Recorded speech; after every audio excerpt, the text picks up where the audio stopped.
ज़मीन जो हमारा घर है, यहाँ हम इंसान सदियों से रहते चले आ रहे हैं। साइंसदानों के मुताबिक ज़मीन पर 75 लाख से ज़्यादा जानवरों की किस्म मौजूद है। इसमें सिर्फ 15% किस्म के जानवरों को अभी तक हमने तलाश किया है। लेकिन यहाँ पर एक सवाल पैदा होता है कि ये सारे जानदार कहाँ से आए थे और ज़मीन पर ज़िंदगी का आगाज़ कैसे हुआ।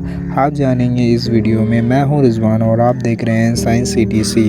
आज से करीब 4.5 अरब साल पहले एक बहुत बड़ा गोला जो कि सूरज के चक्कर लगा रहा था की सतह पिघले हुए लावे से बनी थी। ये हमारी ज़मीन है, लेकिन अभी भी इस पे ज़िंदगी का आगाज़ नहीं हुआ था। उसके बाद तब ज़मीन पर कुछ वक्त तक चट्टानों की बारिश होती रही और ये गोला हमारे ज़मीन की सूरत इख्तियार कर गया।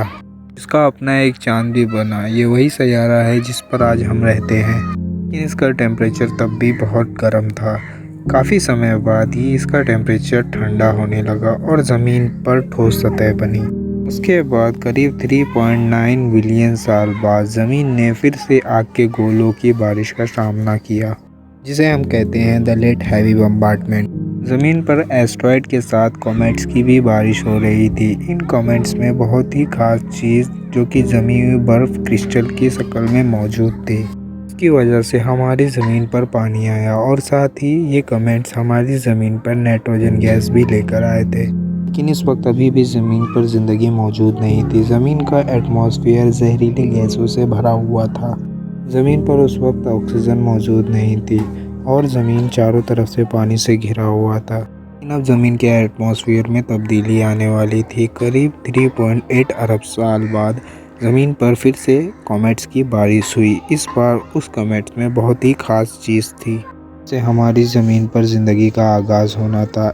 इस बार इन कॉमेट्स में कार्बन, प्रोटीन और एमिनो एसिड मौजूद थे। ये समुंदर की गहराइयों में जाकर गिरे। यहाँ पर टेम्परेचर बहुत ही कम था क्योंकि सूरज की रोशनी यहाँ पहुँच नहीं पाती थी।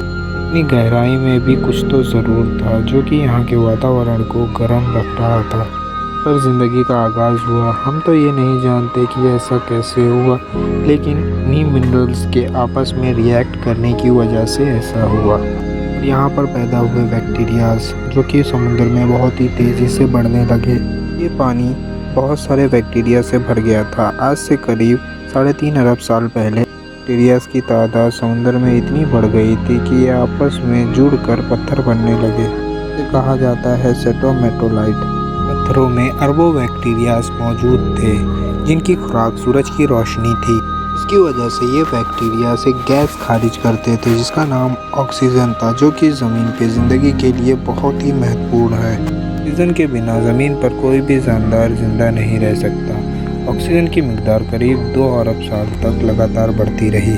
इससे करीब 1.5 अरब साल पहले ज़मीन का कोई नक्शा नहीं था और न ही ज़मीन पर कोई पहाड़ थे। उस वक्त ज़मीन पर छोटी छोटी झीलें थी जो कि पानी से घिरी हुई थी। मगर अब ज़मीन की सतह के नीचे कुछ हरकत हुई जिसकी वजह से ज़मीन के नीचे मौजूद टेक्टोनिक प्लेट्स टूट गई। फिर इन्हीं टेक्टोनिक प्लेट्स की मूवमेंट की वजह से ये झीलें आपस में जुड़ गई और सुपर कॉन्टिनेंट बना जिसका नाम था रोदिनिया। उस वक्त ज़मीन का टेम्परेचर 30 डिग्री सेंटीग्रेड था और ज़मीन का एक दिन 18 घंटे में पूरा होता था। मगर वक्त के साथ अब ज़मीन पे कुछ चीज़ें बदलने वाली थी। आज से करीब 75 करोड़ साल पहले ज़मीन का डिज़ाइन बदल रहा था। ज़मीन का सुपर कॉन्टिनेंट जिसका नाम रोदिनिया है तो 2 हिस्सों में तकसीम हो गया, जिसकी वजह से ज़मीन के नीचे का लावा ज़मीन की सतह पे आ गया। इसकी वजह से ज़मीन पे कार्बन डाइऑक्साइड की मिकदार बहुत ज़्यादा बढ़ गई। कार्बन डाइऑक्साइड की ज़्यादा मिकदार की वजह से ज़मीन के एटमॉस्फेयर में काले बादल जमने लगे और इन काले बादल में से एसिड की बारिश होना शुरू हो गई। एसिड ज़मीन पे गिरने के बाद जमने लगी, जिसकी वजह से ज़मीन के एटमॉस्फेयर में कार्बन डाइऑक्साइड की मिकदार कम होने लगी और अब ज़मीन का एटमॉस्फेयर सूरज की गर्मी को नहीं रोक सकता था, जिसकी वजह से ज़मीन का टेम्परेचर बहुत तेज़ी से कम होने लगा। ज़मीन पे बर्फ़ की बारिश होने लगी। ये बर्फ़ की बारिश बहुत समय तक रुकने वाली थी, लेकिन ये बारिश हमेशा तक नहीं चलने वाली थी। कुछ समय बाद ज़मीन के एटमॉस्फेयर में फिर से कार्बन डाइऑक्साइड की मिकदार बढ़ने लगी, टेम्परेचर बढ़ने लगा और ज़मीन पे मौजूद बर्फ़ पिघलने लगी, जिसकी वजह से ज़मीन अपने पहले जैसी शक्ल में आ गई। लेकिन उन बैक्टीरियाज का क्या हुआ जो कि आइस एज आने से पहले समुद्र में मौजूद थे। इससे करीब 54 करोड़ साल पहले ज़मीन पे मौजूद सारी बर्फ़ पिघल गई, जिसकी वजह से हमें ज़मीन पे एक अलग ही दुनिया देखने को मिलती थी। बैक्टीरिया समुद्र में मौजूद मुख्तलिफ किस्म के जानवरों में तब्दील हो गए थे। इससे करीब ज़मीन 46 करोड़ साल बाद आज के जैसी हो गई थी। ज़मीन का सुपर कॉन्टिनेंट अलग अलग हिस्सों में तकसीम हो गया था, लेकिन अब भी ज़मीन पर हम इंसान नहीं थे। इस ज़मीन पे पेड़ पौधे थे। सूरज से आने वाली अल्ट्रावायलेट शुआओं की वजह से ऐसा हो रहा था। लेकिन अब ज़मीन के एटमॉस्फेयर में एक ऐसी चीज़ बनने जा रही थी जिसे हम आज ओजोन लेयर कहते हैं।